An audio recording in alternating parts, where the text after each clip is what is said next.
The fluorescent lights of the boardroom cast sharp shadows across 12 stone faces. Audrey Stone stood at the head of the mahogany table, her Armani suit a second skin of armor, her hands steady despite the guillotine hovering above her neck. Vincent Bradley sat 3 seats down, manila folder open like a prayer book of evidence photographs spread across the polished surface in damning constellation. Vincent's voice carried the practiced sympathy of an undertaker. Members of the board, I present these images not with pleasure but with concern for Stone Investment's future. The photograph showed Audrey entering a modest blue house, Audrey on a porch with a man in flannel, Audrey kneeling beside a child, both laughing over what appeared to be a collapsed sandcastle. The timestamp spanned 8 weekends. Our CEO has been conducting a relationship with this individual. Vincent tapped one photograph. A single father. Weekly visits. Undisclosed to this board. Margaret Parker sat in the visitors' gallery, silver hair pulled back, worry etched into the lines around her mouth. Beside her, a man held a small girl's hand. The child's face turned toward the closed boardroom doors as if she could see through oak and glass. Audrey's throat tightened. She'd built Stone Investments from a mid-tier firm into a billion-dollar operation through 15 years of calculated decisions. Now 12 board members stared at her with the expression of shareholders watching their investment hemorrhage value. The man in these photographs is my brother-in-law. Her voice cut through the murmurs. The child is my niece. This is family, not scandal. Vincent leaned back, fingers steepled. Then prove it, Audrey. Show us the documentation that makes this innocent instead of compromising. The clock on the wall ticked toward 4:15. Outside Manhattan prepared for evening exodus. Inside, Audrey met Vincent's eyes and saw the calculation there. He'd planned this moment for months. Waited for the perfect leverage. I need 48 hours. Vincent smiled. The vote happens Friday morning. You have until then. The room tilted. Friday was 36 hours away. Audrey walked past the gallery without looking at Margaret or the man or the child.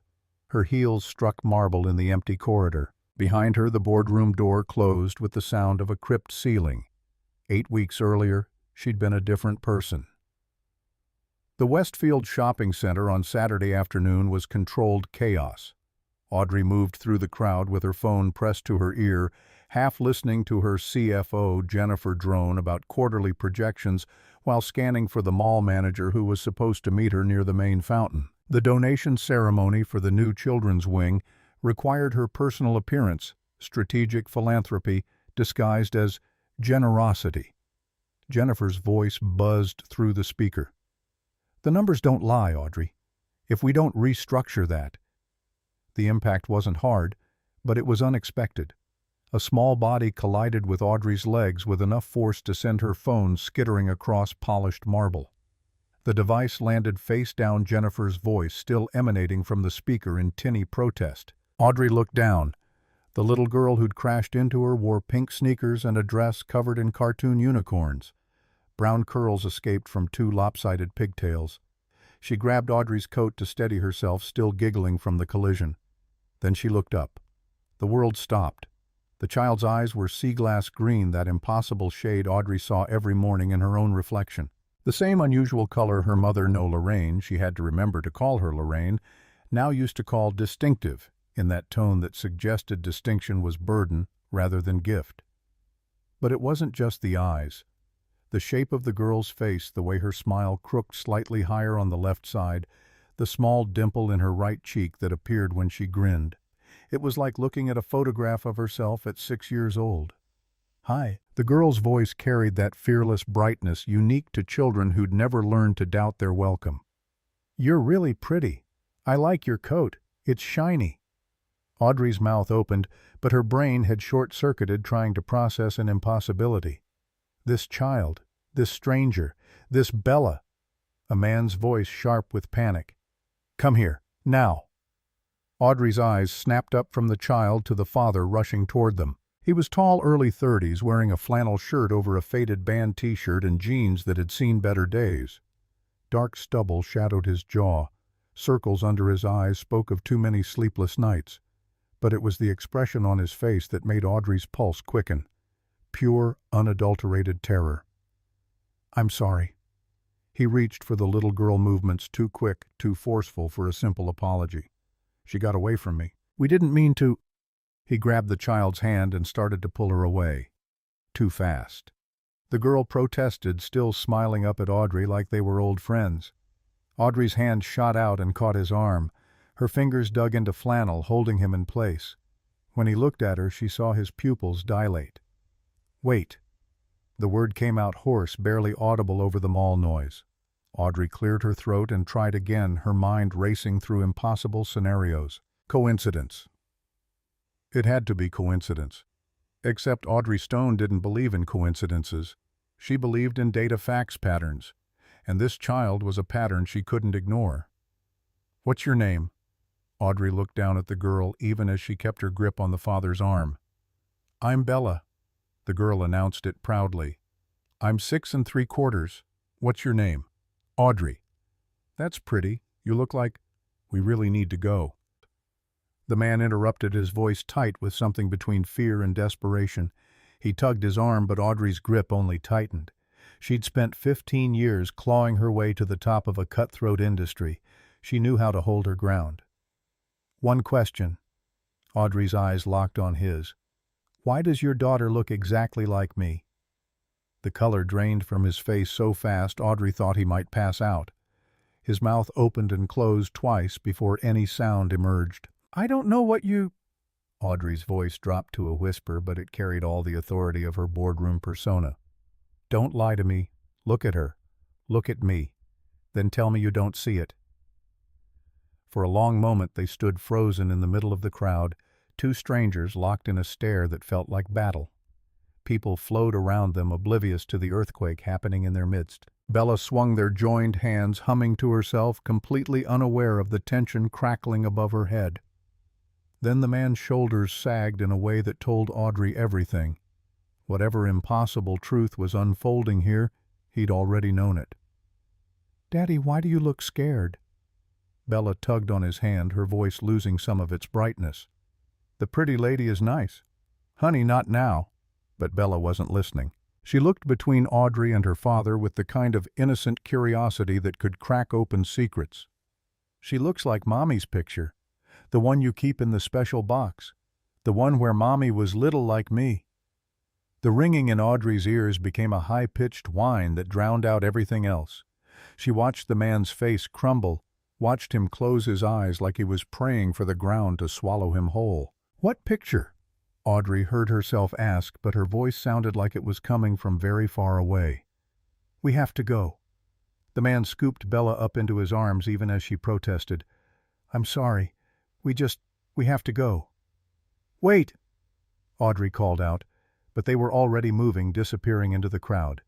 She took 2 steps after them, then stopped. Her legs felt like water. Her hands were shaking.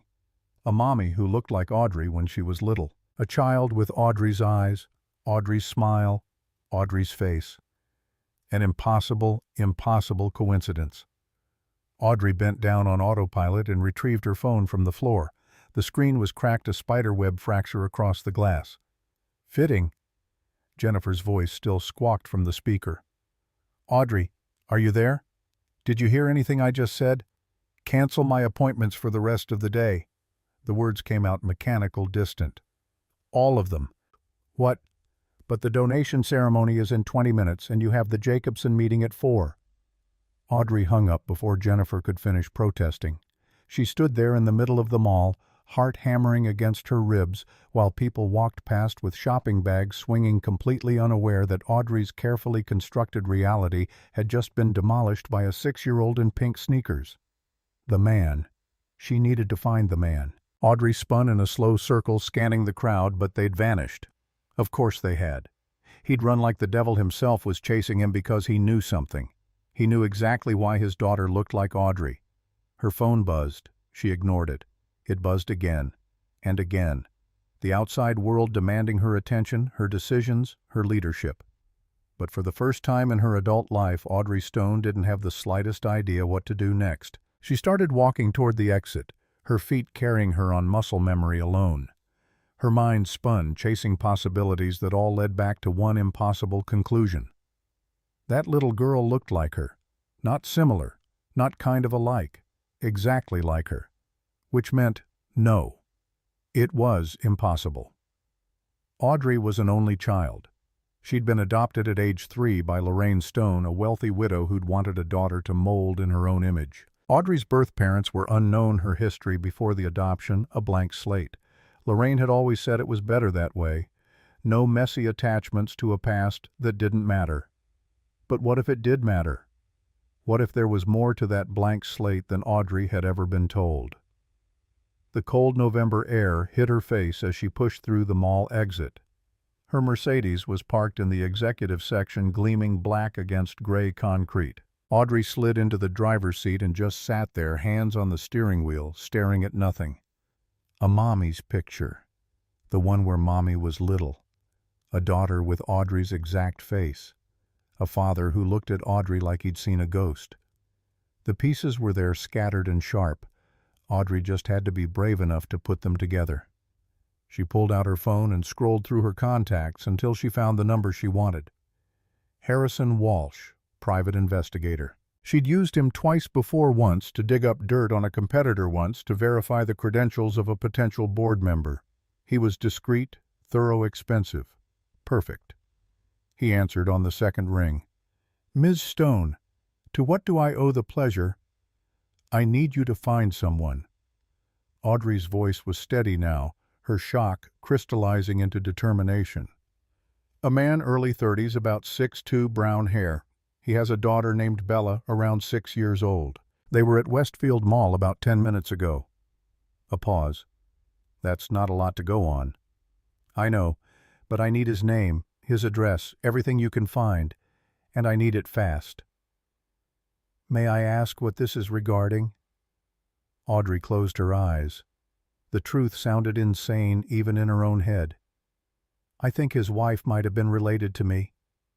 Another pause, longer this time. Harrison was too professional to ask the obvious questions, but Audrey could hear them in his silence. I'll call you within the hour. Thank you. Audrey ended the call and tossed the phone onto the passenger seat. Her hands were still shaking. She gripped the steering wheel harder, forcing them to be still. She should go home. She should think about this rationally, make a plan, consider all the angles before taking action. That's what she always did. Audrey Stone didn't make impulsive decisions. She didn't chase mysteries based on gut feelings. She dealt in facts, numbers, concrete evidence. But the image of that little girl's face was burned into her retinas. Those eyes, that smile, that impossible, undeniable resemblance. Audrey started the car and pulled out of the parking lot. She didn't go home. Instead, she found herself driving to the Stone estate, the sprawling Tudor mansion where she'd grown up, where Lorraine still lived, ruling over her garden parties and charity galas like a queen holding court. The security guard at the gate waved her through without question. He was used to Audrey's unannounced visits, though they'd become rarer in recent years. The driveway curved through perfectly manicured lawns, past the fountain imported from Italy, the hedges trimmed into geometric precision. Audrey had always hated this place. Too big, too cold, too focused on appearances over substance. But it was the only home she'd ever known, and Lorraine was the only mother she'd ever had, even if she'd never quite felt like enough. The front door opened before Audrey reached it. Mrs. Patterson, the housekeeper who'd been with the family for 30 years, smiled warmly. Miss Audrey, what a lovely surprise. Your mother is in the conservatory. Thank you, Mrs. Patterson. Audrey walked through the marble foyer past the portrait gallery filled with generations of Stones who weren't actually her ancestors, and toward the glass-enclosed conservatory at the back of the house. Lorraine's sanctuary where she cultivated her prized orchids and entertained her society friends. Lorraine sat at a wrought-iron table, a teacup balanced delicately in her manicured hands. She was 72 but looked a decade younger. Her silver hair swept into an elegant chignon, her posture ramrod straight. She wore pearls at 3 in the afternoon because Lorraine believed in maintaining standards. When she saw Audrey, her perfectly shaped eyebrows rose a fraction of an inch, the equivalent of shocked surprise in Lorraine's limited emotional vocabulary. Audrey, I wasn't expecting you. I need to ask you something about my adoption. Lorraine set down her teacup with a soft clink. I see. Would you like some tea? No, I want answers. A flicker of something crossed Lorraine's face. Irritation, maybe, or concern. With Lorraine, it was always hard to tell. Very well. What is it you wish to know? Audrey pulled out her phone. Before leaving the mall, she'd managed to snap one quick photo when the man was distracted, just a blurry shot of the little girl. It wasn't much, but it was enough. Do you recognize this child? Lorraine took the phone, slipped on her reading glasses, and studied the image. Her face betrayed nothing for several seconds. Then she went very still in a way that told Audrey everything she needed to know. Where did you get this photograph? That's not an answer to my question. I don't know this child. But you see it, don't you? The resemblance? Resemblances can be coincidental. Stop! Audrey's voice cracked like a whip. I've spent my entire adult life reading people, Lorraine, reading their faces, their tells, the little ways they give themselves away when they're lying. You taught me that. So don't insult me by pretending you don't know exactly what I'm asking. Lorraine stood, her spine stiff with affronted dignity. I will not be spoken to in that manner in my own home. Was there another child? The question hung in the air between them, heavy and sharp. When you adopted me. Was I alone, or did I have a sibling? Silence stretched. Lorraine's jaw tightened almost imperceptibly. There, that was the tell. This is absurd. Answer the question. Audrey never raised her voice. Never. In boardrooms full of men trying to shout her down, she'd learned that cold, quiet authority was far more effective than volume. But right now, standing in this glass prison of a room, she couldn't hold it back. Lorraine flinched, actually flinched. You need to leave. You're clearly upset, not thinking rationally. We can discuss this another time when you've calmed down. I met a child today who has my face, Lorraine. My exact face. Her father looked at me like I was a ghost, and when his daughter mentioned her late mother's childhood photo, he ran like I was dangerous. Audrey took a step closer. So I'll ask you one more time. When you adopted me, was there another child? Lorraine turned away, her hands clasped behind her back. She stared out at her orchids, those delicate, expensive flowers she tended with more care than she'd ever shown Audrey. The records were sealed. Her voice was barely audible. I was told it would be better for everyone that way. A clean break from the past. Audrey's knees went weak. She reached out and gripped the back of a chair to steady herself. Oh my God, there was someone. It was a complicated situation. Who? A sibling. A sister. Lorraine still wouldn't turn around. A sister. Older. How much older? 15 months. The agency said it would be too difficult to place both of you together. I was only approved for one child.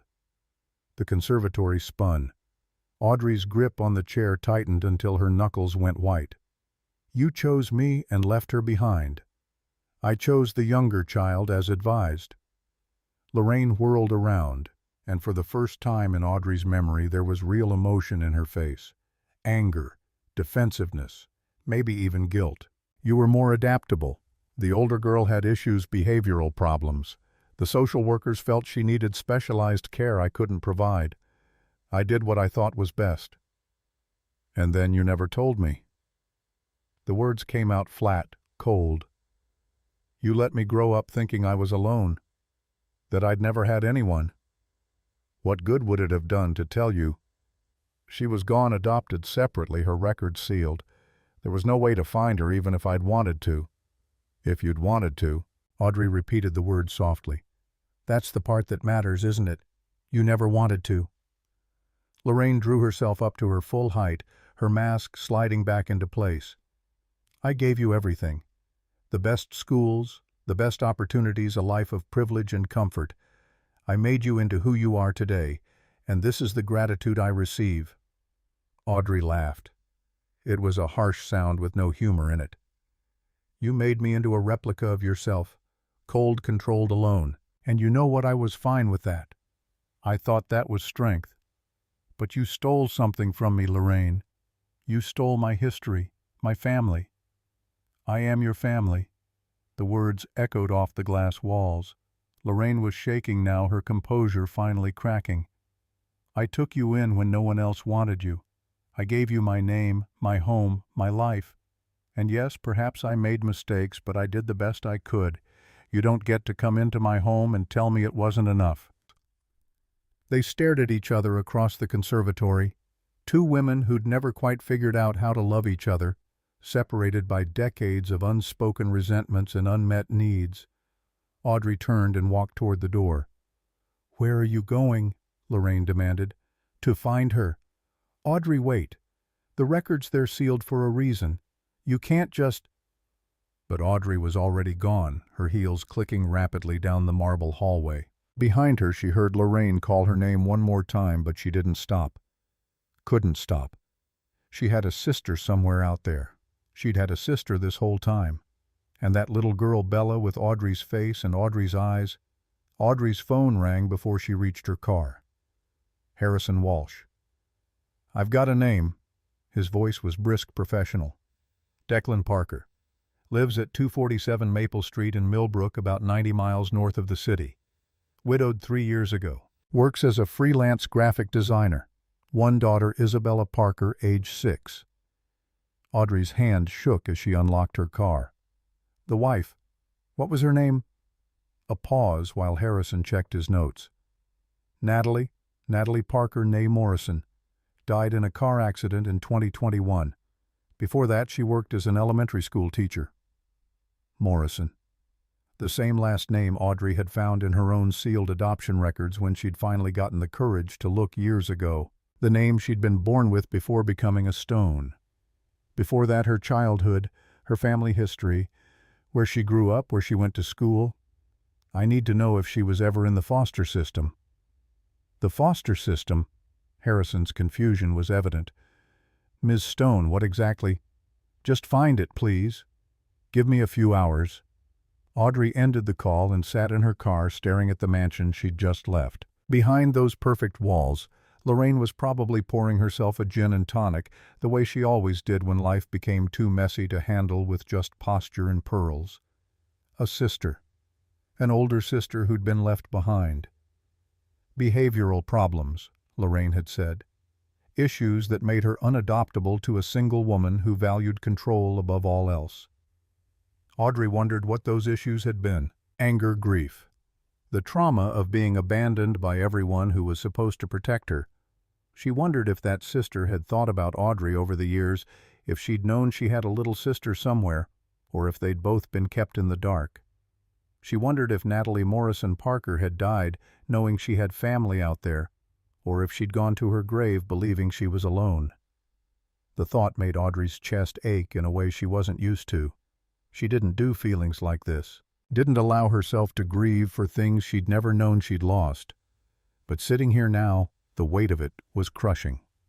How many years had they lost? How many birthdays, holidays, ordinary moments that siblings should share, and that little girl Bella. If Natalie had been Audrey's sister, then Bella was Audrey's niece. The word felt strange, foreign. Audrey didn't have family beyond Lorraine. No cousins, no aunts or uncles, no one who shared her blood. Except now, apparently she did. Her phone buzzed with a text from her assistant. "The ceremony is starting. They're asking for you." Audrey deleted it without responding. The outside world could wait. Her company could wait. Everything could wait. She had 90 miles to drive and a truth to uncover. The sun was setting by the time Audrey pulled onto Maple Street. Millbrook was exactly the kind of small town she'd spent her whole life avoiding tree-lined streets. Neat houses with front porches, neighbors who probably knew each other's names. It made her skin crawl with its quaint normalcy. Number 247 was a small craftsman-style house painted pale blue with white trim. The lawn needed mowing. A bike with training wheels lay abandoned on the front walkway. A jack-o'-lantern sat on the porch steps half caved in and growing mold. The whole scene screamed struggling single parent trying to hold everything together with duct tape and willpower. Lights glowed in the front windows. Audrey could see movement inside, shadows passing back and forth. She sat in her car across the street, engine off, trying to decide what to do, what to say. How do you walk up to a stranger's door and tell them you might be family? How do you ask a grieving widower to open up old wounds so you can satisfy your need for answers? The professional part of her brain, the part that had negotiated million-dollar deals and hostile takeovers, told her to wait, to gather more evidence, to have Harrison finish his investigation before she made contact. It would be the smart move, the safe move, the kind of strategic retreat that minimized damage. But the part of her that had looked into a 6-year-old's face and seen herself staring back couldn't wait. That part had been screaming since the moment Bella crashed into her at the mall, and it was getting louder with every passing second. Audrey got out of the car and walked up to the door before she could talk herself out of it. Her hand was steady when she knocked, which was more than could be said for her racing heart. Footsteps inside. Then the door swung open, and there he was. Declan Parker looked even more exhausted than he had at the mall. His hair was messier, his flannel shirt rumpled. There was a smudge of what looked like spaghetti sauce on his shoulder. When he saw Audrey, every muscle in his body went rigid. "How did you—" He stopped, closed his eyes, took a breath. "Of course. You're rich. You found me. I need to talk to you." "No." He started to close the door. Audrey put her hand against it. "Please, 5 minutes. I just need to understand." "Daddy!" Bella's voice drifted from inside the house. "Who is it?" Declan's jaw clenched. He looked at Audrey with something close to hatred, which she supposed she deserved. She'd invaded his privacy, tracked down his address, shown up uninvited at his home. If their positions were reversed, she'd probably slam the door in her own face. "Stay here." His words were clipped final. "Don't move." The door closed. Audrey heard muffled voices inside Declan saying something about a work call, Bella protesting. Then the sound of footsteps going upstairs. A few minutes later, the door opened again. Declan stepped out onto the porch, pulling it shut behind him. 5 minutes. Then you leave and never come back." "Fair enough." Audrey reached into her purse and pulled out the folder she'd brought, the only photo Lorraine had kept from before the adoption. A little girl with messy brown curls and sea-glass green eyes, maybe 2 years old, sitting on a blanket with a tattered stuffed rabbit. It was the only image Audrey had of herself before becoming a stone. "Where did you get this?" Declan's hands shook so badly the picture rattled. "My mother, Lorraine Stone. She adopted me when I was 3. This is the only photo she kept from before." Declan stared at the image. All the color drained from his face. He looked up at Audrey, down at the photo, then up again. "It's the same." The words barely made it past his lips. "It's the exact same photo." "What?" Instead of answering, Declan turned and went back inside. Audrey followed without being invited, driven by a need too powerful to deny. The house was small, but lived-in toys scattered across the floor, dishes in the sink, a blanket draped over the back of the couch. The kind of comfortable chaos that came from actually living a life instead of just maintaining appearances. Declan disappeared down a hallway and returned a moment later carrying a shoebox. His hands were still shaking as he set it on the coffee table and lifted the lid. Inside were photos. Dozens of them. A woman with dark hair and Audrey's green eyes smiling at the camera. The same woman holding a baby, the woman and Declan on their wedding day. But Declan wasn't reaching for any of those. He was pulling out a photo from the very bottom of the box. When he handed it to Audrey, she nearly dropped it. It was identical to the one she'd brought. Same blanket, same stuffed rabbit, same little girl. Except this copy was labeled on the back in faded pencil, "Natalie, age 2. The room tilted. Audrey sat down hard on the couch, staring at the 2 photos side by side. Same everything, which meant, "We're twins." The words felt surreal in her mouth. "No." Declan's voice was rough. He sank into the chair across from her, his head in his hands.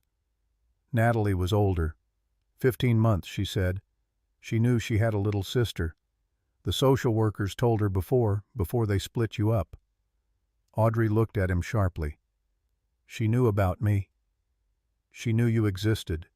She didn't know your name or where you went, just that she had a baby sister somewhere." Declan's voice broke. It destroyed her. She was 6 years old and they ripped her sister away and told her it was for the best. The photographs blurred as tears filled Audrey's vision. She thought about her life piano lessons and writing instructors, private schools, and European vacations, Lorraine's impossible standards and conditional approval. It hadn't been perfect, but it had been privilege. What happened to her? The question came out as a whisper. After the adoption. Declan stood and moved to the window, his back to Audrey. Foster homes. A lot of them. She aged out of the system at 18 with nothing. No family, no support. Just a high school diploma and a lot of anger. He turned back and the pain in his eyes was raw enough to cut. She slept in her car for 3 months while working double shifts at a diner, saved every penny for community college tuition. It took her 6 years to finish her associate's degree because she was working full-time and taking classes whenever she could. Audrey felt something crack inside her chest. All those years. All that struggle. While she'd been complaining about Lorraine's expectations and the pressure of maintaining appearances, her sister had been fighting just to survive. The photo. Audrey's voice was steadier than she felt. How did she have it? She said it was the only thing she had from before. Some social worker gave it to her when they were processing the adoption paperwork, told her she should have something to remember her family by. Declan's laugh was bitter. Like a photograph could replace the actual person. Bella's voice drifted down from upstairs, singing something off-key. Both adults fell silent, listening. When the singing stopped, Declan spoke again. We met at a coffee shop 5 years after she graduated. She was the strongest person I'd ever met. Fierce, funny. She sang off-key and burned everything she tried to cook. She cried at sappy commercials and refused to kill spiders because they were just trying to live their lives too. The love in his voice was so tangible it hurt. Audrey found herself crying for real now, tears sliding down her cheeks unchecked. She looked for you. Declan's words landed like stones. After we got married, after Bella was born, she tried to find you. Hired a lawyer, tried to file petitions to unseal the adoption records. But it takes years and we didn't have money for a prolonged legal battle. He picked up one of the photos from the box, Natalie holding baby Bella, both of them laughing. She died before she ever found out what happened to you. Before she knew if you were okay or happy or even alive. The weight of it crushed Audrey's lungs. 30 years her sister had lived without knowing. 30 years of wondering, searching, hoping. And Audrey had been 90 miles away the whole time, completely oblivious. I'm sorry. The words were inadequate, pathetic, but they were all she had. For what? You were 3 years old. You didn't choose any of this. Neither did she. No. Declan's voice was flat. But life doesn't care about fair, does it? Upstairs a door opened. Small feet pattered across the floor. Daddy, I'm thirsty. Just a minute, sweetheart. Declan looked at Audrey and something shifted in his expression. You should go. Can I? Audrey stopped, started again. Can I ask one more thing? What? The picture Bella mentioned at the mall. She said I looked like her mommy's picture. Declan's jaw tightened. Natalie kept a photo of you in her wallet. That picture. He pointed to the one in Audrey's hand. She carried it everywhere. After she died, I showed it to Bella and told her it was her mommy when she was little. I didn't know how to explain about you. How do you tell a 3-year-old about an aunt she'll never meet? Except now she has.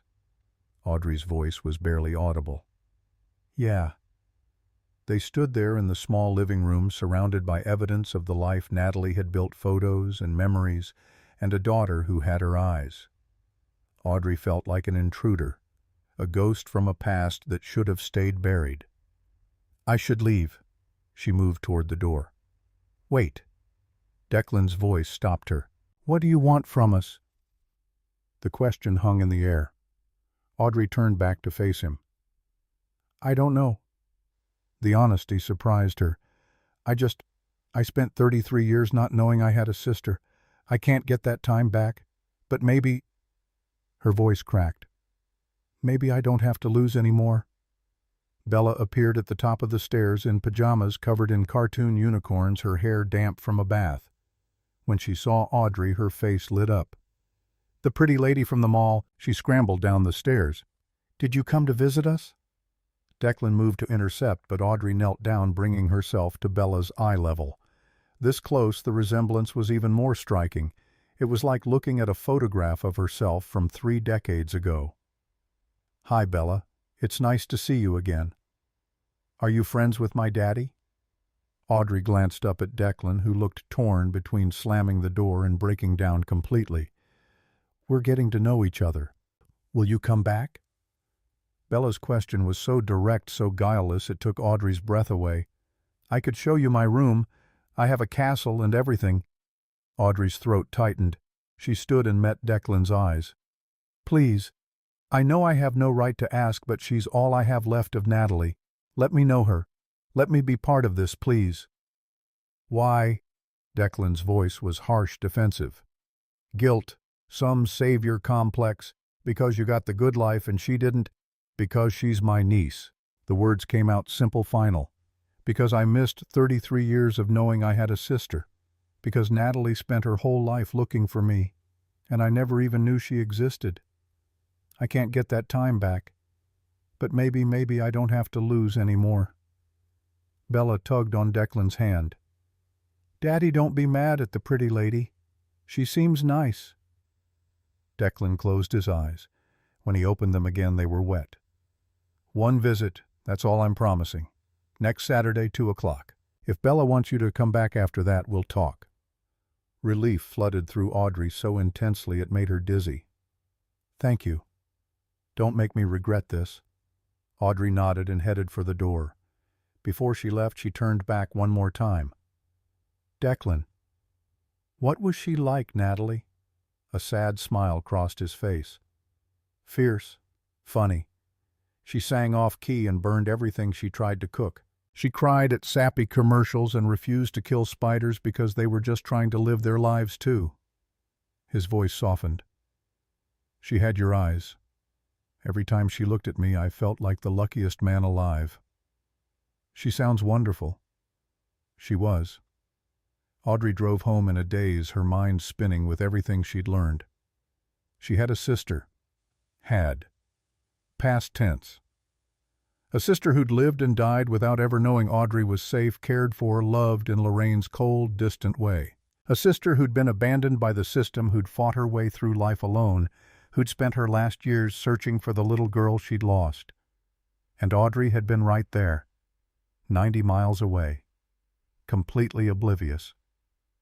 Back in her downtown penthouse, Audrey poured herself a scotch and stood at the floor-to-ceiling windows overlooking the city. Her city. Her empire. Everything she'd built, achieved, conquered. It all felt hollow now. Her phone buzzed. Harrison Walsh with preliminary findings on Natalie Morrison Parker. The report made for brutal reading. Foster homes in 3 different states. Arrests as a juvenile for shoplifting and vandalism. Desperation crimes from a kid who had nothing. A GED instead of a traditional diploma because she'd aged out mid-senior year and couldn't afford to finish. A long, hard road from nothing to something. Audrey read through the documentation, seeing her sister's life reduced to bullet points and statistics. The record of a childhood spent in survival mode, never staying anywhere long enough to feel safe to put down roots to be someone's daughter instead of just another case file. She thought about her own childhood. Piano lessons and writing instructors, private schools and European vacations, Eleanor's impossible standards and conditional approval. It hadn't been perfect, but it had been privilege. And Natalie had gotten none of it. Her phone buzzed again. Her assistant with a list of Monday's meetings, quarterly review at 9, lunch with the board chair at noon, investor calls all afternoon. The empire demanded her attention. But Audrey found herself staring at the photo Declan had let her keep. Little Natalie at age 2, holding that raggedy stuffed rabbit, smiling at a camera held by someone who would eventually abandon her. On impulse, Audrey opened her laptop and started a new search. Foster care advocacy groups. Organizations working to keep siblings together during adoption. Statistics on outcomes for children who aged out of the system. The numbers were brutal. higher rates of homelessness, incarceration, poverty. The system that was supposed to protect vulnerable children was crushing them instead. And Natalie had been one of them. Had beaten the odds through sheer force of will, made something of herself despite everything stacked against her. Audrey wondered if they would have been friends if they'd grown up together, or if the 15-month age gap and their different personalities would have made them rivals. She'd never know now. That chance was gone, stolen by a system that prioritized convenience over keeping families intact. Her phone rang. Lorraine. Audrey stared at the name on the screen for a long moment before answering. "Did you find what you were looking for?" No hello, no pretense of civility. "Yes, her name was Natalie. She died 3 years ago in a car accident. She spent her whole life looking for me." Silence on the other end of the line. "She had a daughter." Audrey continued, her voice flat, empty. "Your granddaughter, if we're being technical. She's 6. She looks exactly like I did at that age." "Audrey, don't. Whatever you're about to say, just don't." Audrey's voice was steady, controlled. "I'll be in the office Monday. We can discuss the Jacobson contract then." She hung up before Lorraine could respond. The city lights blurred as Audrey blinked back tears she hadn't known were coming. She didn't cry. Hadn't cried since she was a child, and learned that tears were weakness Lorraine wouldn't tolerate. But tonight, alone in her perfect penthouse with her perfect view, Audrey let herself grieve. For the sister she'd never known. For the years they'd lost. For the little girl who'd been left behind while Audrey got everything. And for Bella, who would grow up without her mother because life was cruel and fate was arbitrary, and sometimes there were no second chances. Except maybe, just maybe, there was one chance left. One little girl with green eyes and a crooked smile who needed someone to show up for her the way no one had shown up for Natalie. Audrey could do that. She could be the aunt Bella deserved. She could make sure that this time family stuck around. It wouldn't bring Natalie back. It wouldn't undo the damage of the past. But it was something, and for the first time in her carefully controlled life, Audrey Stone decided that something was better than the nothing she'd been living with all along. The week that followed felt like living underwater. Audrey went through the motions. Morning meetings, conference calls, lunch with investors who wanted her attention and her money. She smiled at the right times, nodded in agreement, signed contracts with her usual precision. But inside she was drowning. Every time she closed her eyes, she saw Bella's face, Natalie's face, her own face reflected back through 30 years and a tragedy that should never have happened. On Tuesday, Harrison delivered the complete report. Audrey read it alone in her office after everyone had gone home, the city lights casting long shadows across her desk. Natalie Morrison had been born to a mother with addiction issues and a father who disappeared before her first birthday. Audrey, then named Audrey Morrison, had come 15 months later. Different father, same mother, same problems. They'd been removed from the home together when Natalie was 4 and Audrey was almost 3. The state had deemed their mother unfit and no relatives had come forward to claim them. For 9 months they'd stayed together in the same foster home. Then came the Stones' application. Lorraine had wanted a young child, moldable, fresh. The agency had recommended Audrey. Younger, easier, less traumatized by the memory of what they'd lost. Natalie had been deemed too difficult. The report used words like attachment disorder and behavioral challenges. What it really meant was that a 6-year-old girl had been angry about losing everything, and the system had punished her for it by taking away the only person she had left. Audrey's hands shook as she read the list of foster homes that followed. 12 different placements over 12 years. Some lasted months, some only weeks. Reasons for removal varied, doesn't follow rules. Disruptive influence on other children. Inappropriate outbursts. A child screaming to be heard and everyone kept covering their ears. At 18, Natalie had aged out with a backpack, $200, and no one to call if things went wrong. She'd slept in her car for 3 months while working double shifts at a diner, saving every penny for community college tuition. It took her 6 years to finish her associate's degree, working full-time and taking classes whenever she could. The file included a photograph from her college ID, Natalie, at 24, staring into the camera with those familiar green eyes, her expression guarded, challenging, like she expected the world to take another swing at her and was ready to swing back. Audrey traced the edge of the photo with her finger. "I'm sorry. I'm so sorry you went through that alone." Her sister had been a fighter. That much was clear from every page. She'd clawed her way out of a system designed to break her, made herself into someone who helped others, found love, despite every reason to build walls instead of bridges. And then a drunk driver had run a red light on a rainy Tuesday afternoon, and all that fight, all that hard-won strength, had ended in an instant. Declan had been the one to identify the body. Bella had been 3 years old, too young to understand why Mommy wasn't coming home. The file included the accident report, clinical and detached in its description of catastrophic injuries and time of death. Audrey closed the folder and sat in the darkness, letting the grief wash over her. She'd spent 33 years not knowing what she'd lost. Now that she knew, the weight of it was crushing. By Wednesday, word had spread through the company that something was off. Audrey caught her assistant exchanging worried glances with Jennifer during a meeting about quarterly earnings. Her COO had to repeat a question 3 times before she heard him. "Are you feeling all right?" His tone was careful, measured. "You seem distracted." "I'm fine. Continue." But she wasn't fine, and they both knew it. Audrey Stone didn't get distracted. She didn't lose focus or miss details or zone out during important meetings. The fact that she was doing all 3 was concerning enough that he lingered after everyone else left. "What's going on, Audrey? And don't tell me nothing. I've worked with you for 8 years. I know when something's wrong." Audrey considered lying. It was her instinct, her default. Keep everything compartmentalized. Don't let personal issues bleed into professional spaces. But she was tired. The weight of the secret was getting heavy. "I found out I have a niece. Her mother, my sister, died 3 years ago.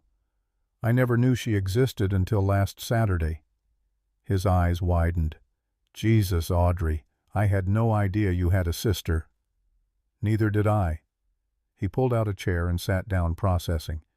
"Does Lorraine know?" "She's the one who chose not to tell me. We were both adopted separately. She took me and left my sister in the system." A low whistle escaped him. "That's heavy. What are you going to do?" "I don't know yet. I'm meeting with them on Saturday. My niece and her father. Her father, too. He's widowed. Not interested. This isn't about romance, it's about family." "Right. Of course." He studied her face. "You know you can take time off if you need it. We can handle things here." The suggestion was so absurd, Audrey almost laughed. Take time off. She hadn't taken a vacation in 4 years. The company was her life, her identity, the thing she'd built when she didn't have anything else to build toward. Except now she did have something else. Someone else. "I'll be fine. Thank you for the concern." He left, looking unconvinced, and Audrey couldn't blame him. She wasn't convinced either. Thursday afternoon, Audrey found herself in a toy store. She hadn't planned it. She'd been on her way to a lunch meeting when she'd passed the colorful window display and stopped.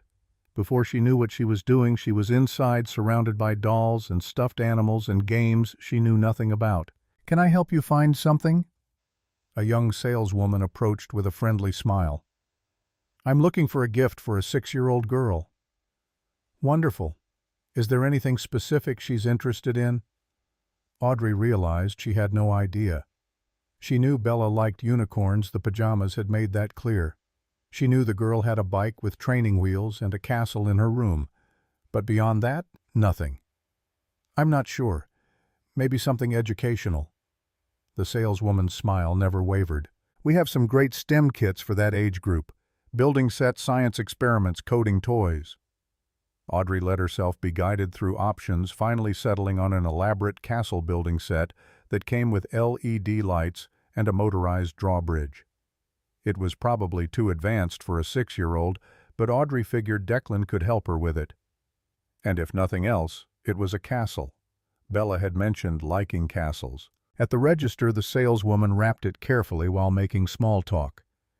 "Your daughter's going to love this." "She's my niece." "Oh, sorry. Well, she's lucky to have such a thoughtful aunt." The word landed strange in Audrey's ear. Aunt. She was someone's aunt. She had that title, that role, whether she knew how to fill it or not. Walking back to her car with the oversized gift bag, Audrey felt simultaneously foolish and determined. She was a woman who commanded boardrooms and negotiated billion-dollar deals. She could figure out how to be an aunt. She hoped. Friday brought an unexpected complication in the form of Lorraine appearing at Audrey's office without warning. Audrey's assistant tried to stop her, but Lorraine Stone didn't take no for an answer from anyone, especially not from people she considered hired help. "We need to talk." Lorraine swept into Audrey's office like she owned it. "I'm in the middle of something. This can't wait." Audrey looked up from her laptop, her expression carefully neutral. "I'm not resigning, if that's what this is about." "It's not." Lorraine sat down in the chair across from Audrey's desk without being invited. "I spoke with my attorney about the adoption records." Audrey's fingers stilled on her keyboard. "Why would you do that?" "Because you're making a mistake. These people, this man and his child, they're strangers. You don't know what they want from you." "What they want?" Audrey repeated slowly. "Lorraine, I tracked them down. I showed up at their house uninvited. If anyone's the threat here, it's me. Don't be naive. You're wealthy, powerful, and suddenly very interested in playing the devoted aunt. How long do you think it will take before they start asking for money?"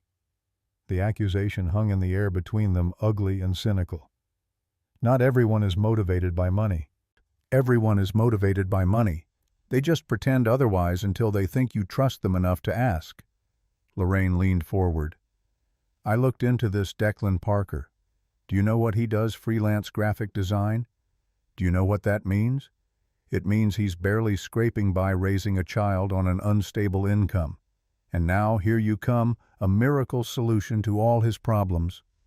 "He didn't ask me for anything. He barely wanted to let me in the door." "Because he's smart enough to play hard to get.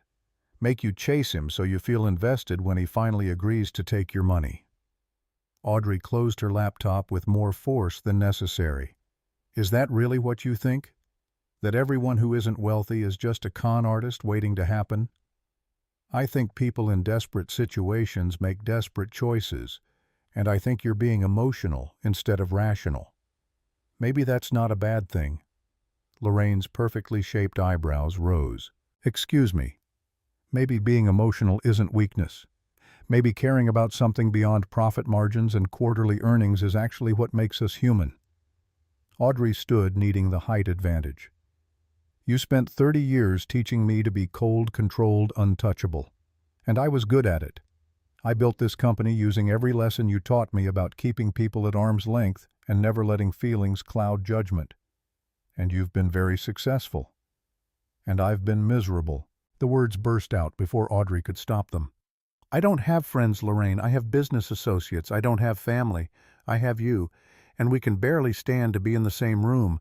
I've spent my entire adult life building an empire, and for what? So I can die alone like Natalie did, except in a nicer apartment." Lorraine stood as well, her composure cracking. "Natalie died in a car accident. That has nothing to do with—" "She died alone." Audrey cut her off. "She died with one person who loved her and a 6-year-old daughter who needed her. She didn't have parents or siblings or anyone else because you made the choice to split us up and never look back. I made the choice I thought was right." "For who?" "For you. Because it certainly wasn't right for Natalie spending her childhood being bounced between homes that didn't want her. And it wasn't right for me growing up thinking I was alone in the world." Lorraine's hands were shaking something Audrey had never seen before. Part of her wanted to stop to smooth things over to restore the careful peace they'd maintained for decades. But another part, the part that had stared at Natalie's college photo and read about a childhood stolen by bureaucracy and bad choices, couldn't let it go. "I'm going to get to know my niece. I'm going to be part of her life if she and her father will let me. And I'd like you to support that. But if you can't, then at least stay out of my way." Lorraine drew herself up to her full-height dignity, settling around her like armor. "I will not apologize for the choices I made. I gave you a good life. You gave me your life. There's a difference. For a long moment they stared at each other across the desk that had once belonged to Lorraine's late husband in the office that had once been his in the company that Audrey had transformed from a modest investment firm into a powerhouse. "Don't come crying to me when this blows up in your face." "I won't. I haven't come crying to you about anything since I was 8 years old and you told me tears were for weak people who couldn't control themselves." Lorraine flinched like she'd been slapped. Without another word, she turned and left her heels clicking across the marble floor in sharp, angry beats. Audrey sank back into her chair and dropped her head into her hands. Her heart was racing, adrenaline flooding her system like she'd just survived a car crash. In 33 years, she'd never spoken to Lorraine like that. Never challenged her, never pushed back, never demanded to be heard instead of shaped. It should have felt liberating. Instead, it just felt sad. Her phone buzzed, a text from an unknown number. "This is Declan. Bella wanted me to make sure you were still coming tomorrow. She's been talking about it all week." Audrey stared at the message, something warm unfurling in her chest. Bella had been thinking about her. A 6-year-old who barely knew her was excited to see her again. She typed back, "I'll be there, 2 p.m. sharp." The response came quickly. "She'll be thrilled. Fair warning, she's been cleaning her room for 3 days. Apparently ants require a clean castle." Audrey smiled despite everything. "Tell her I'm not the inspecting type. Castles are supposed to be lived in." "I'll let her know. See you tomorrow." Audrey set down her phone and took a deep breath. Tomorrow. She'd see them tomorrow. And maybe, just maybe, she'd start to build something real instead of just profitable. Saturday morning arrived with Audrey waking at 5 a.m., too nervous to sleep. She went through her usual routine shower, coffee, checking emails, but her heart wasn't in it. By noon, she was dressed in dark jeans and a cashmere sweater, the most casual outfit she owned, staring at her reflection like she was preparing for battle. "You're just meeting with a 6-year-old. Calm down." But it wasn't just a 6-year-old. It was Natalie's daughter, her niece, the only blood family she had left who was still breathing. No pressure. She grabbed the castle building set and left before she could overthink it further. The drive to Millbrook felt both endless and too short. Audrey's hands were steady on the wheel, but her mind was racing. What if Bella didn't like her? What if Declan changed his mind and asked her to leave? What if she said something wrong, did something wrong, proved Lorraine right about not being cut out for this? By the time she pulled up to the blue house, her stomach was in knots. The front door opened before she even got out of the car. Bella came barreling down the porch steps, her face lit up with pure joy. "Aunt Audrey, you came? You really came?" The title hit Audrey square in the chest, stealing her breath. Aunt Audrey. Bella said it so naturally, like it was already decided, already real. "Of course I came. I promised, didn't I?" Bella grabbed her free hand and started tugging her toward the house. "I cleaned my whole room. Well, mostly. There's still some stuff under the bed, but Daddy said that doesn't count. Come see, come see." Declan appeared in the doorway, looking amused and slightly apologetic. "She's been watching out the window for the past hour." "I gathered." Audrey let herself be pulled up the steps, Bella's small hand warm in hers. Inside the house looked the same as it had a week ago, lived in, comfortable, real. But this time Audrey noticed details she'd missed before. Photos on the wall showing Natalie's progression from young woman to wife to mother. A drawing on the fridge that said, "I love you, Daddy," in crayon. A bookshelf overflowing with children's books and well-worn paperbacks. This was a home where people loved each other. Audrey could feel it in every cluttered corner. "Come on." Bella tugged harder. "My room is upstairs." Audrey glanced at Declan, who nodded permission. She followed Bella up the stairs, the little girl chattering the entire way about her castle and her stuffed animals and the picture she'd drawn special for today. Bella's room was exactly what Audrey expected, an explosion of pink and purple toys everywhere, despite the claimed cleaning session and an elaborate plastic castle taking up most of one corner. Drawings covered the walls, some recognizable as animals or people, others abstract swirls of color. "This is my castle." Bella gestured proudly to the plastic fortress. I'm a princess who saves people, not the kind that waits around for princes. The cool kind. The cool kind is definitely better, Audrey agreed. Daddy says Mommy was like that, a princess who didn't wait around. Bella's voice got quieter, more thoughtful. I don't really remember her much. Just bits. Her smile and her singing. She sang a lot. Audrey's throat tightened. She set down the gift bag and knelt so she was at Bella's level. Your daddy told me your mom was very brave and very strong and that she loved you more than anything in the world. Bella nodded seriously. He shows me pictures. There's one where she looks just like you. That's how I knew you were special when I saw you at the mall. You have Mommy's eyes. Actually, Audrey's voice caught. Your mommy and I had the same eyes because we were sisters. She was my big sister. Bella's eyes went wide. Really? So that makes you my aunt for real? For real. Do you have pictures of when you and Mommy were little? Did you play together? This was it, the moment Audrey had been dreading. She took a breath. I wish we did, but your Mommy and I were separated when we were very young. We didn't get to grow up together. Why not? It's complicated. Sometimes grown-ups make choices that don't work out the way they should. Your Mommy and I were put in different families and we didn't find each other again. Bella processed this with the straightforward logic of childhood. That's sad. It is sad. But you found me, so that's good, right? Audrey felt tears prick her eyes. That's very good. Daddy says you're really important, like you run a big company and make lots of money. I do run a company, yes. Is it fun? The question was so unexpected Audrey almost laughed. No one had ever asked her if work was fun. Challenging, profitable, strategic, those were the words people used. But fun. Sometimes, when I get to solve difficult problems or build something new. But it's also a lot of hard work. Daddy works hard too. He makes pictures on his computer for people's businesses. Sometimes he lets me pick the colors. Bella grabbed Audrey's hand again. Want to see the picture I made for you? I'd love to. Bella pulled a piece of construction paper from her desk and held it up proudly. It showed 3 stick figures standing in front of a house. One tall figure labeled Daddy, one medium figure labeled Aunt Audrey, and one small figure labeled Me. They were all holding hands and smiling. Above them, Bella had drawn a cloud with another figure inside it watching over them. That's Mommy, Bella pointed to the cloud. Daddy says she's still watching over us even though we can't see her. I think she's happy we found you. Audrey couldn't speak. She just stared at the drawing, at this 6-year-old's simple, beautiful interpretation of a family that spanned life and death and 33 years of separation.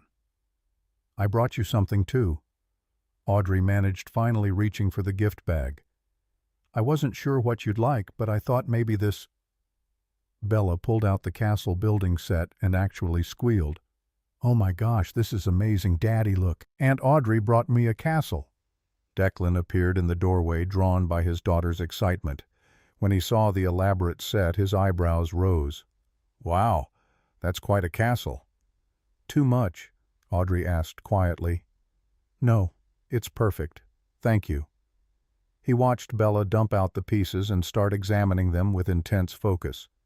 She's going to want to start building immediately. Hope you're ready to be put to work. I think I can handle it.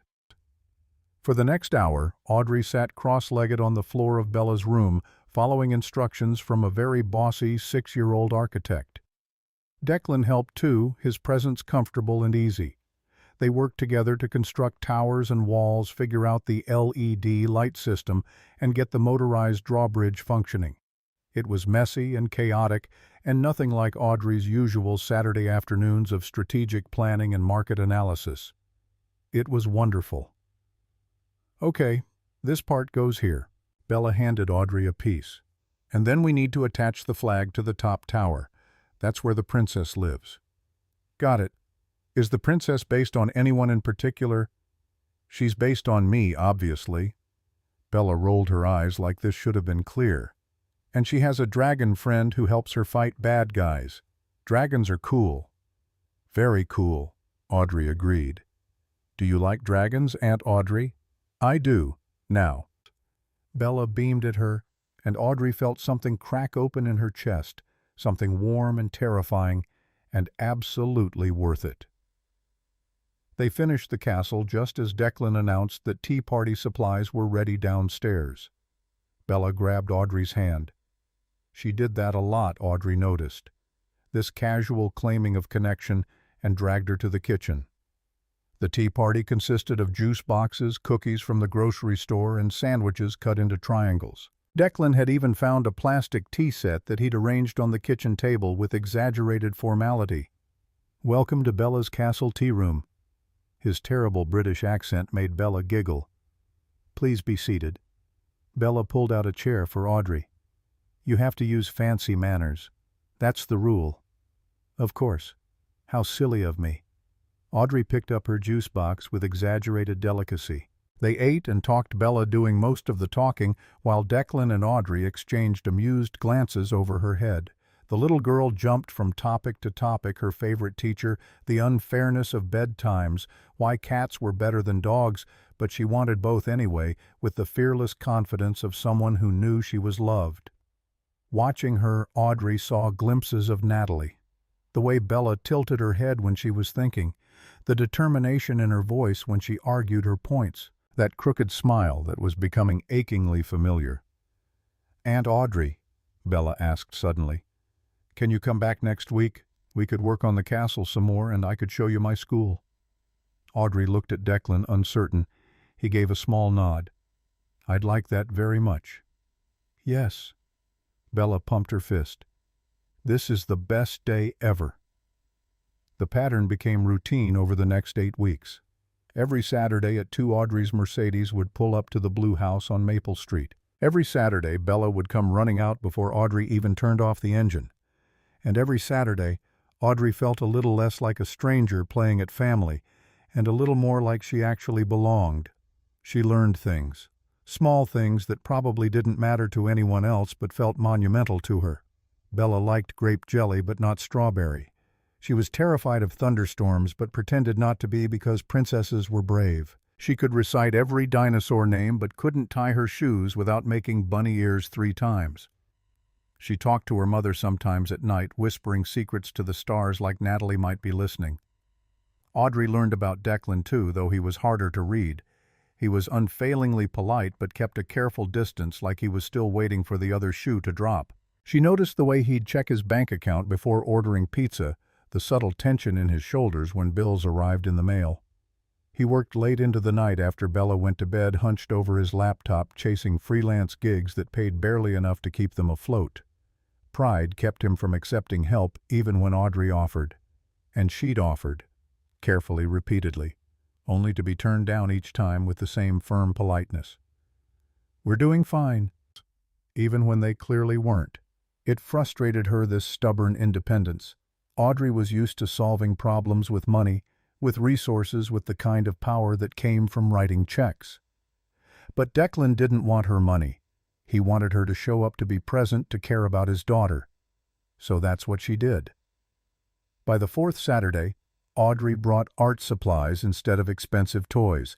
By the 6th, she was helping Bella with her reading homework. By the 8th, Declan trusted her enough to leave them alone while he ran errands, coming back to find them sprawled on the living room floor, building pillow forts. It was the most normal Audrey had felt in her entire life, and the most vulnerable. She didn't tell anyone at work where she went on Saturdays. When her assistant asked if she needed the car service, Audrey made vague excuses about personal appointments. When her board members suggested Saturday morning meetings to discuss the upcoming merger, she declined without explanation. The secrecy felt necessary. Her world's the corporate one, and this fragile new family one couldn't touch. Not yet. Maybe not ever. She should have known better. It was a Tuesday morning in late November when everything started to unravel. Audrey was in her office reviewing contracts when her assistant buzzed through, voice tight with concern. "Miss Stone, Vincent Bradley is here. He says it's urgent." Audrey glanced at her calendar. No meeting scheduled. "Send him in." Vincent entered, looking like a man with a winning lottery ticket and a guilty conscience. He closed the door behind him with exaggerated care. "We need to talk." So talk. He pulled a manila folder from his briefcase and slid it across her desk. Audrey opened it, her stomach dropping with each photograph she uncovered. Her car parked outside Declan's house, Audrey and Bella holding hands on the front porch. Declan and Audrey talking in the driveway, standing close. More photos from different weekends, different angles, all capturing moments that looked to someone who didn't know the context intimate and inappropriate. "What is this?" Vincent's smile didn't reach his eyes. "Insurance, in case you were thinking of opposing my proposal at the board meeting next week." Audrey's head snapped up. "Your proposal?" "The restructuring plan, moving you to chairman and bringing in an outside CEO. It's what's best for the company. You've been distracted lately, making poor decisions. The board has concerns." "The board has concerns, or you have ambitions. Does it matter?" Vincent leaned forward. "The votes are there, Audrey. I've been building support for months, but I'm willing to let it go quietly if you step aside voluntarily. Resign, and these photos never see the light of day." Audrey's hands clenched on the edge of her desk. "You're blackmailing me with pictures of me spending time with my niece. The board doesn't know she's your niece. They'll see a single woman sneaking away to visit a widowed man and his daughter every weekend. They'll wonder about your judgment, your priorities, whether you're still fit to lead. I'm offering you a dignified exit, Audrey. Take it. Get out. Think about what you're protecting." Vincent's voice hardened. "Is this man and his kid really worth your entire career?" "I said get out." Vincent stood slowly, his expression darkening. "You have until Friday to decide. After that, I take this to the board myself." He left the folder on her desk like a bomb with a ticking clock. Audrey sat alone in her office for a long time after he left, staring at the photographs. Someone had been following her, watching her, documenting her private life for weeks, maybe months, waiting for the perfect moment to strike. She should have seen this coming, should have known Vincent's ego wouldn't tolerate being passed over for promotion indefinitely, should have been more careful, more guarded, more like the ruthless CEO everyone expected her to be. Instead, she'd let herself be human, and now it was being used against her. Her phone buzzed. A text from Declan. "Bella wants to know if you can come Thursday instead of Saturday this week. Half day at school, and she's very proud of a project she wants to show you." Audrey stared at the message, then at the photos spread across her desk. Two different worlds colliding in the worst possible way. She could step aside, let Vincent have what he wanted, protect Declan and Bella from being dragged into corporate warfare. It would be the smart move, the safe move, the kind of strategic retreat that minimized damage, but it would also mean Vincent won. Mean that caring about something beyond profit margins was a weakness to be exploited. Mean that Audrey's relationship with her niece was something shameful to hide. Her fingers moved across the keyboard. "Thursday works. Can't wait to see it." Then she picked up her phone and called Harrison Walsh. "I need you to investigate Vincent Bradley. Everything. Financial records, communications, meetings. If he's been planning a coup, I want to know who else is involved." "How deep do you want me to dig?" "Deeper than he dug into my life. And Harrison, I need it by Friday morning." "That's 3 days." "I know. Can you do it?" A pause. "It'll cost extra." "I don't care what it costs." She hung up and made her second call. David Frost, her attorney. He'd been handling her legal affairs for a decade, seen her through hostile acquisitions and shareholder disputes. This was just another battle. Except it wasn't. This one was personal. "David, I need you to prepare for a potential board confrontation, and I need to know my options if someone tries to use my personal life against me professionally." "What kind of personal life are we talking about?" Audrey explained, keeping her voice clinical and detached. "Just another legal problem to solve." David listened without interrupting, then let out a low whistle. "This is messy, Audrey." "I know. If they spin it right, it could raise serious questions about judgment and priorities, especially if you haven't disclosed the relationship." "She's my niece. I don't need to disclose family." "No, but the secrecy makes it look suspicious. Why hide it if there's nothing wrong?" "Because it's private. Because she's a child who doesn't need to be paraded around corporate meetings for optics. I understand, but perception matters. If Vincent presents this as evidence of compromised judgment, can he remove me? David hesitated. With enough board support, possibly. The bylaws allow for removal of officers if they're deemed unfit. It's a high bar, but not impossible. Audrey closed her eyes.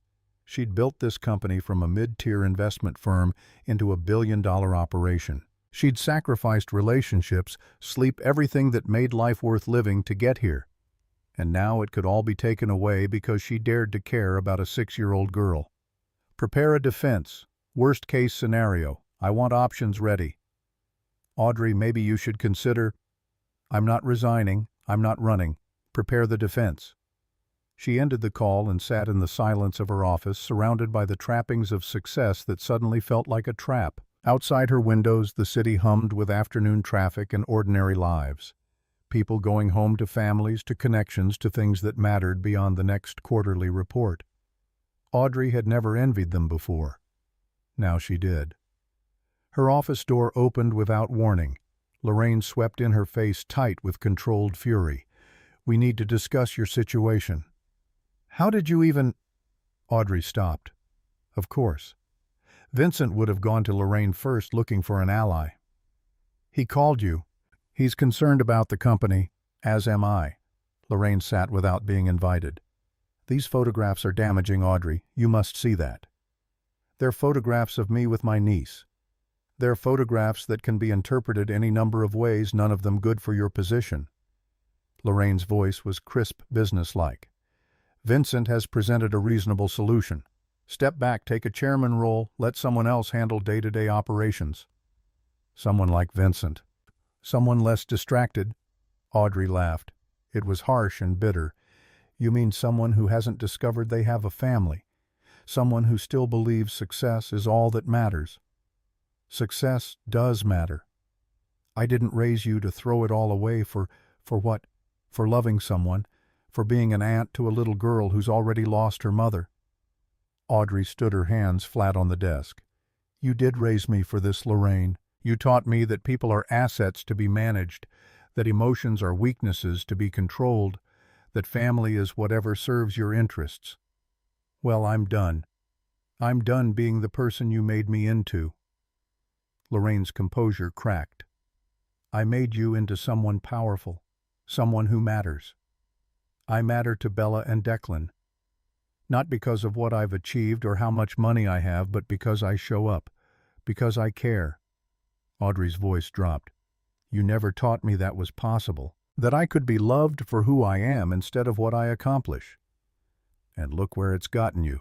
Threatened, blackmailed, about to lose everything." "I haven't lost anything yet." "You will," Lorraine said coldly. "Vincent has the votes. The board meeting is in 3 days. Unless you resign voluntarily, you'll be removed, and these photos will be used to justify it. Your reputation will be shredded. Every decision you've made will be questioned. They'll investigate your expenses, your meetings, looking for other evidence of poor judgment. Let them look. I have nothing to hide." "Then you're a fool." Lorraine stood, gathering her purse with sharp, angry movements. "When this falls apart, when you lose everything you've worked for, don't expect sympathy from me." "I never have." Audrey's words were quiet but carried weight. "That's the saddest part, isn't it? I've never expected anything from you except criticism and disappointment, and you've never failed to deliver." Lorraine's face went white. For a moment she looked old and brittle, like she might shatter, then the mask slammed back into place. "You'll regret this. The only thing I regret is not finding Natalie sooner, not having 33 more years with the sister you stole from me." The words hit their target. Lorraine flinched, actual pain flashing across her face before she turned and walked out. Audrey sank back into her chair, shaking. That was it then. The final bridge burned. Whatever fragile relationship she'd maintained with Lorraine was over. She should feel devastated. Instead, she felt oddly free. Her phone rang. "Harrison. I've got something. Vincent's been meeting with Tech Venture Capital for the past 3 months. They've been trying to acquire your company for years." Audrey's blood ran cold. He's selling us out. Looks that way. I've got email records showing he's promised them inside access in exchange for a seat on their board and a significant payout. But here's the interesting part. The deal only works if you're removed first. You're the obstacle. Once you're gone, he convinces the board to accept Tech Ventures' offer, everyone makes money, and Vincent gets his golden parachute. Can you prove it? I can prove the meetings happened. The emails are encrypted, but I've got metadata that shows communication frequency spiking around the time he started building his coalition. It's enough to raise serious questions. Get it to David Frost. Everything you have. Already done. Audrey, be careful. If Vincent knows you're onto him, he might accelerate his timeline. Let him try. She hung up and pulled out the photographs again, looking at them with fresh eyes. This wasn't about her judgment or her priorities. This was about removing the one person standing between Vincent and a payday that would set him up for life. He'd used her relationship with Bella and Declan as a weapon because it was convenient, effective, and personal enough to hurt. But it wasn't the real issue. The real issue was that Audrey wouldn't sell the company she'd built to the highest bidder. Well, Vincent was about to learn that she didn't scare easily. Thursday afternoon, Audrey drove to Millbrook with a briefcase full of legal documents in her trunk and a smile on her face that felt only slightly forced. Whatever was happening in her professional life, Bella didn't need to know. This was supposed to be a celebration. Bella met her at the door, bouncing with excitement. "You're here. Come see what I made." Audrey let herself be dragged to the kitchen table where an elaborate diorama sat proudly displayed. It showed a cardboard castle surrounded by tiny clay figures, princesses and dragons and knights all mixed together. "It's about my family," Bella explained, her voice serious with the weight of artistic intention. "See, this is Mommy in heaven, and this is Daddy, and this is me, and this—" She pointed to a carefully molded figure with green eyes painted on. "Is you. You're the dragon princess who protects everyone." Audrey's throat tightened. "It's beautiful, sweetheart. I told everyone at school about you, about how my mom's sister found us and now I have an aunt. My teacher said I was very lucky." "I'm the lucky one," Bella beamed. Declan appeared from the kitchen carrying juice boxes. "She worked on that for 2 weeks. Nearly drove me crazy asking if the proportions were right." "The proportions are perfect," Audrey assured Bella. "Can I take a picture of it?" "Yeah, then you can show people at your work." Audrey pulled out her phone and snapped several photos, Bella posing proudly beside her creation, beaming at the camera.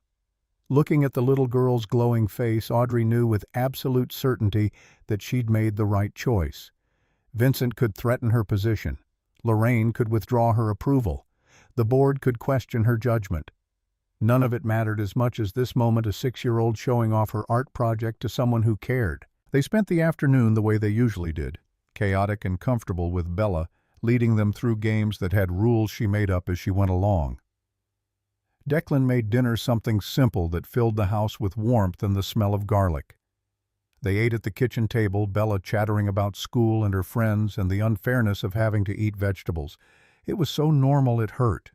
This was what family was supposed to feel like. Not perfect or pristine, but full of people and noise and love that didn't need to be earned through achievement. After dinner, while Bella was brushing her teeth, Declan cornered Audrey by the door.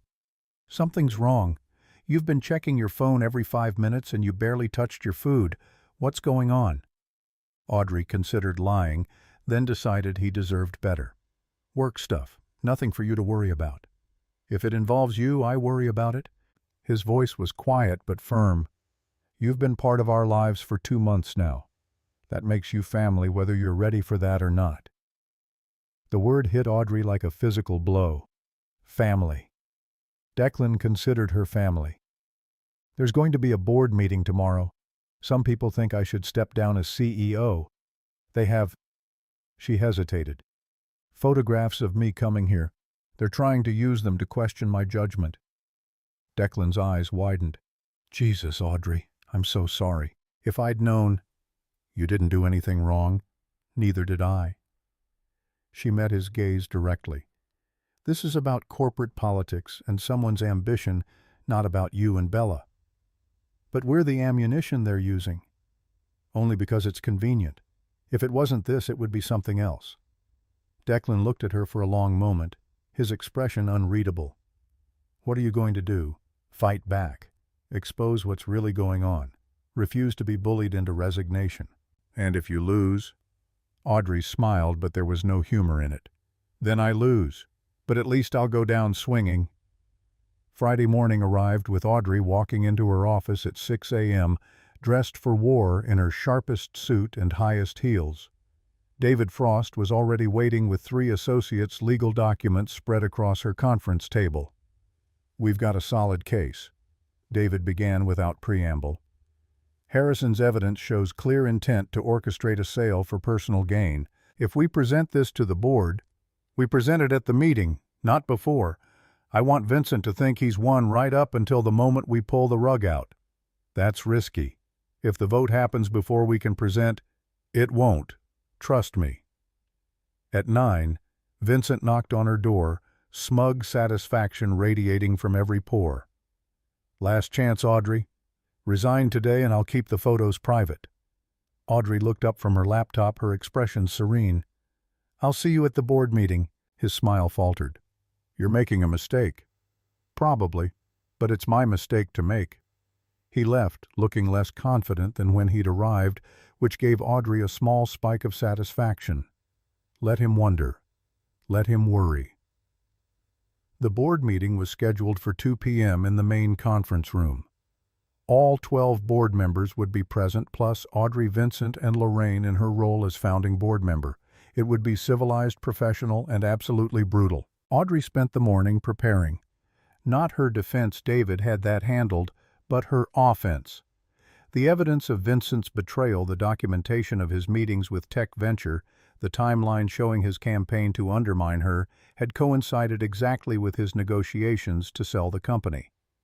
By the time 2 p.m. rolled around, Audrey was ready. The conference room felt like a courtroom. Board members sat around the massive table, their expressions carefully neutral. Lorraine sat at one end, her back ramrod straight, her face unreadable. Vincent sat opposite Audrey, the manila folder in front of him like a loaded gun. Thomas Wright, the board chairman, called the meeting to order. We're here to discuss concerns that have been raised about Audrey Stone's continued fitness to serve as CEO. Vincent, you called this meeting. The floor is yours. Vincent stood all professional concern and regretful duty. Thank you, Thomas. I want to start by saying I have the utmost respect for Audrey and everything she's accomplished, but recent events have raised questions about her judgment and priorities. He opened the folder and began distributing copies of the photographs. Audrey watched board members' faces as they looked at the images, confusion, concern, disapproval flickering across different features. These photographs were taken over the past 8 weeks. They show Ms. Stone making regular visits to this residence in Millbrook. The house belongs to Declan Parker, a single father. Ms. Stone has been spending considerable time there, often alone with Mr. Parker and his daughter. Margaret Parker, no relation to Declan, just unfortunate coincidence, spoke up. What is the relevance of this? Audrey's personal life is her own business. It becomes relevant when it impacts her performance. Vincent's voice was smooth, practiced. Audrey has been increasingly distracted, missing meetings, delegating important decisions, disappearing every Saturday without explanation. I believe she's become romantically involved with this man, and it's affecting her ability to lead. Several board members shifted uncomfortably. Vincent was good at this, framing the narrative, painting the picture he wanted them to see. Furthermore, I believe this relationship demonstrates a pattern of poor judgment. She's pursued this connection secretively, raising questions about what else she might be hiding. Can we trust a CEO who keeps significant aspects of her life hidden from the board? Thomas looked at Audrey. Would you like to respond to these allegations? I would. Audrey stood, her voice calm and clear. But first, I'd like to provide some context that Mr. Bradley conveniently left out. She pulled out her own folder and distributed photographs. The one of little Natalie at age 2, the matching photo of herself, and a family photo of Natalie, Declan, and Bella. The woman in this photograph is Natalie Parker. She was my older sister. We were separated during adoption when I was 3 years old and placed in different families. I never knew she existed until 6 weeks ago when I accidentally encountered her daughter, my niece, at a shopping mall. She let that sink in, watching comprehension dawn on various faces. Natalie died 3 years ago in a car accident. Her husband, Declan Parker, has been raising their daughter alone. The child you see in Mr. Bradley's photographs is Isabella Parker, age 6. She's my niece, the only blood family I have left. The room erupted. Board members talking over each other. Vincent sputtering denials. Thomas calling for order. "Why didn't you disclose this?" Robert Martinez, the board's financial chair, asked. "Because it's private. Isabella is a child. She doesn't need to be part of board reports or corporate discussions. My relationship with her and her father is familial, not romantic, and frankly not relevant to my ability to run this company." "The secrecy suggests otherwise," Vincent interjected. "If it's innocent, why hide it?" "I didn't hide it. I simply didn't announce it." Audrey turned to face him directly. "But since we're discussing secrecy and poor judgment, perhaps we should talk about your meetings with Tech Venture Capital." Vincent's face went pale. "I don't know what You've met with their acquisition team 7 times in the past 3 months. You've promised them inside access to our operations, our financials, our strategic plans. You've coordinated this board challenge specifically to remove me because I refused to consider their acquisition offer." She pulled out Harrison's documentation. "You're not concerned about my judgment, Vincent. You're concerned that I'm standing between you and a multi-million-dollar payout." The room erupted again. Vincent stood his chair, scraping harshly against the floor. "This is a mischaracterization. Is it because I have emails, metadata meeting records, calendar entries that match up perfectly with your coordination efforts?" Audrey looked around the table. "I'm happy to make all of it available for independent review." Margaret was the first to speak. "I move that we table the discussion of Audrey's leadership and open an immediate investigation into potential conflicts of interest regarding Vincent Bradley's activities." "Seconded," Robert Martinez added. Thomas looked at Vincent, whose face had gone from pale to flushed with anger. "Vincent, I think it's best if you recuse yourself from the remainder of this meeting. This is ridiculous. You're taking her word over mine. I'm following proper procedure. Please step out." Vincent stood his chair, scraping harshly against the floor. He looked at Audrey with pure hatred. "This isn't over." "Yes, it is." He left, slamming the door behind him. The meeting continued for another hour, but the outcome was never in doubt. The board voted unanimously to authorize an independent investigation into Vincent's activities and to retain Audrey in her position as CEO. Lorraine abstained from voting, sitting in silence while the decision was made. When it was finally over, board members filed out with reassurances of their continued support. Margaret paused by Audrey's chair. That took courage, standing up to him, refusing to be bullied. "I didn't have a choice. We always have choices. You made the right one." When the room was empty except for Audrey and Lorraine, the silence stretched heavy and uncomfortable. "You won." Lorraine's voice was flat. "Did I?" "You kept your position exposed.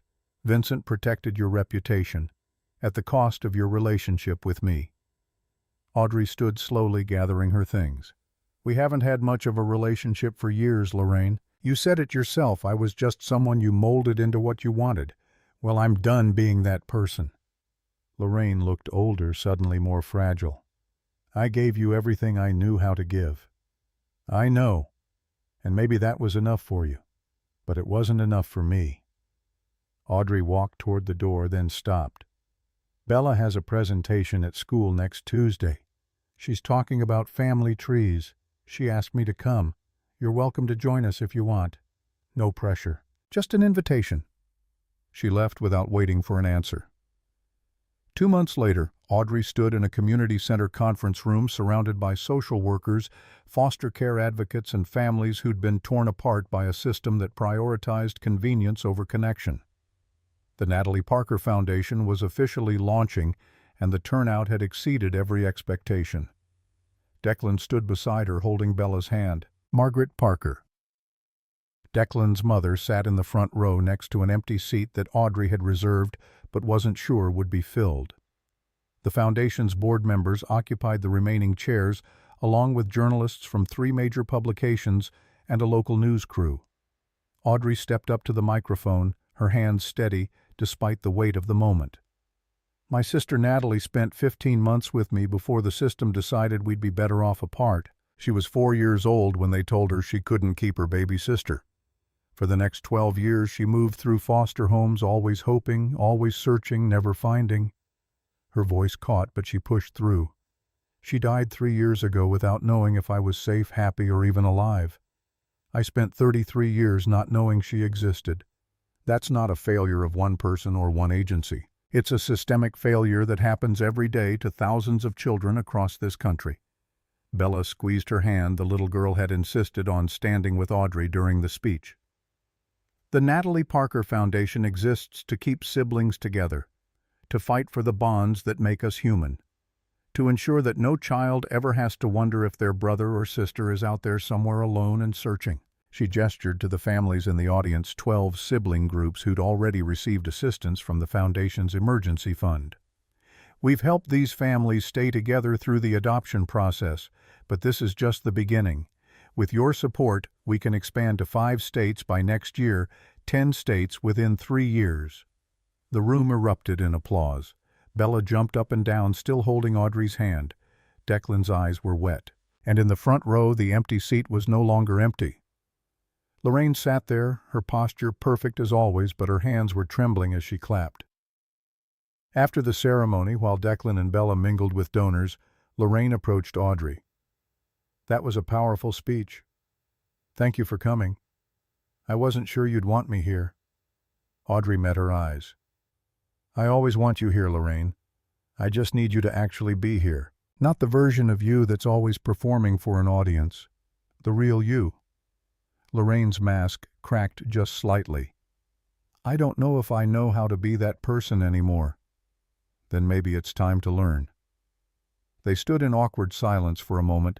Then Lorraine did something Audrey had never seen before. She reached out and took Audrey's hand. "I'd like to help. With the Foundation. Not just writing checks. Actually helping. We could use someone with your fundraising connections." "Then consider me volunteered." It wasn't forgiveness. It wasn't even reconciliation. But it was a start. The Foundation grew faster than Audrey had dared hope. By the 6-month mark, they'd helped 47 sibling groups stay together. By 9 months, they'd opened satellite offices in 3 states.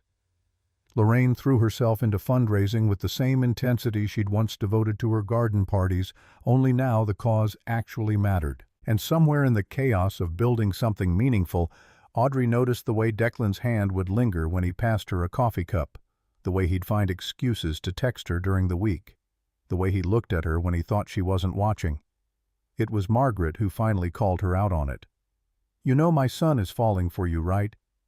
They were having lunch at a small Italian restaurant in Millbrook, a monthly tradition that had developed organically over the past months. Audrey nearly choked on her water. No, we're just friends, family, I know." Margaret's smile was knowing. But somewhere along the way it became something else. "Question is, what are you going to do about it?" "Nothing. He's still grieving Natalie, and Bella needs stability, not complications. Natalie's been gone 3 years, and you know what she'd say if she were here." "What?" "She'd tell Declan to stop being an idiot and ask you out already." Margaret leaned forward. "My daughter-in-law spent her whole life searching for her sister. She died before she could find you. But she led you to us anyway. Don't waste that gift by being afraid." That evening, Audrey found herself on Declan's front porch with a bottle of wine and her heart in her throat. He opened the door looking surprised. "Hey, is everything okay? Bella's already asleep."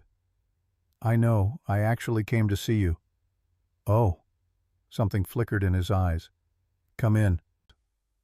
They sat on the couch with glasses of wine, the house quiet around them, except for the distant hum of the refrigerator. "Your mom thinks you're falling for me." Audrey said it quickly before she could lose her nerve. Declan's hand froze halfway to his glass. My mom needs to learn boundaries. Is she wrong? He set down his wine and turned to face her. No, she's not wrong. I've been falling for you since you showed up at Bella's school play, wearing a suit that cost more than my car, and still managed to cry at a 6-year-old's rendition of Twinkle, Twinkle, Little Star. Audrey laughed, despite the tears threatening. I wasn't expecting to cry. It caught me off guard. Everything about you catches me off guard. Declan's voice was soft. I keep waiting for you to realize you don't belong in our messy, chaotic life. That you'll go back to your perfect apartment and your billion-dollar company and forget about the struggling single dad and his kid. I sold the penthouse, Audrey said, last month. Bought a house in Millbrook, 3 bedrooms, big backyard. I'm tired of living 90 miles away from the people who matter.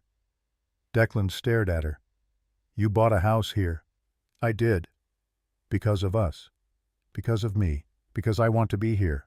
Because perfect apartments are lonely and messy houses with people who love you are home.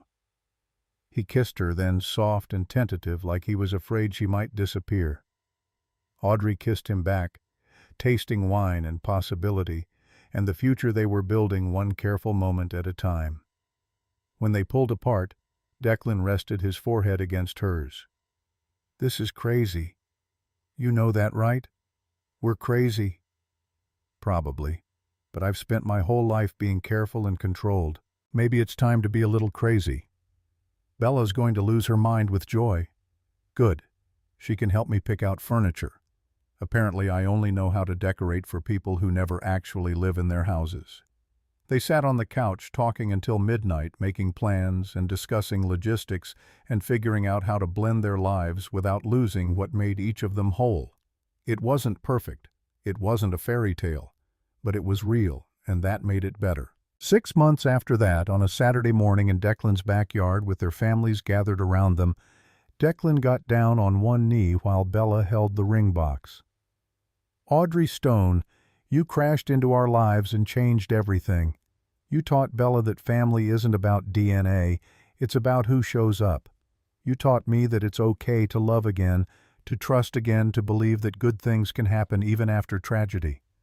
Bella couldn't contain herself any longer. And you're going to be my real mom, not just my aunt. Say yes. Everyone laughed. Audrey was crying too hard to speak, so she just nodded frantically. Declan slid the ring onto her finger, a simple band with 3 stones. Emerald for the eyes she shared with Natalie.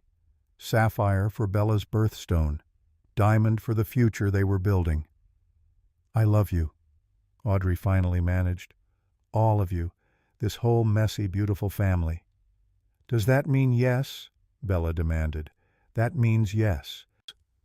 The wedding happened 3 months later in Margaret's garden, surrounded by 50 people who actually mattered instead of 500 who looked good on a guest list. Bella was the flower girl, taking her duties so seriously that she narrated every step of her processional. Lorraine sat in the front row crying actual tears, something Audrey had never seen before. When it was time for vows, Audrey looked at Declan and Bella and spoke from the heart. Natalie spent her whole life searching for me.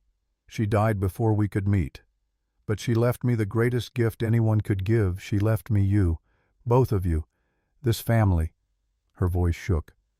I promise to show up, every day, every moment that matters and every moment that doesn't. I promise to love you, to fight for you, to be the person Natalie believed I could be. There wasn't a dry eye in the garden. 5 years later, Audrey stood in that same garden watching Bella, now 11, and impossibly grown, help her little brother Nathan toddle across the grass. The Natalie Parker Foundation operated in 12 states and had kept over 300 sibling groups together. Lorraine was the foundation's most effective fundraiser, having finally found a purpose that meant something beyond social standing. Declan appeared beside Audrey, slipping his arm around her waist. What are you thinking about? How Natalie would have loved this. All of us together. She knows. Declan kissed her temple. Somehow, I think she knows. They walked together to Natalie's memorial bench installed in the garden after the wedding. Bella had designed the plaque, Natalie Parker, Sister Mother Fighter. She never stopped searching, and her love brought us all home." Audrey traced the letters with her finger. "I'm sorry I didn't find you sooner," she whispered. "But I promise I'll love your daughter like she's mine. I'll tell her stories about the sister I never got to meet, and I'll make sure the Foundation keeps fighting so no other siblings have to search the way you did." The wind rustled through the trees, carrying the sound of Bella's laughter and Nathan's delighted squeals. Somewhere in that garden, surrounded by the family she'd found and the life she'd built, Audrey finally understood what Natalie had known all along. Family wasn't about blood or DNA or shared history. It was about who stayed, who fought, who showed up even when it was hard. It was messy and complicated and absolutely worth it. And maybe, just maybe, that was the greatest inheritance Natalie could have left them. Not answers about the past, but hope for the future. Not perfection, but presence. Not what they'd lost, but what they'd found. Audrey looked at her family, her husband, her daughter, her son, even Lorraine sitting with Margaret and laughing about something, and felt Natalie's presence in every moment. This was what her sister had been searching for. This was what she'd wanted for Audrey all along. And finally, impossibly beautifully, they'd found it.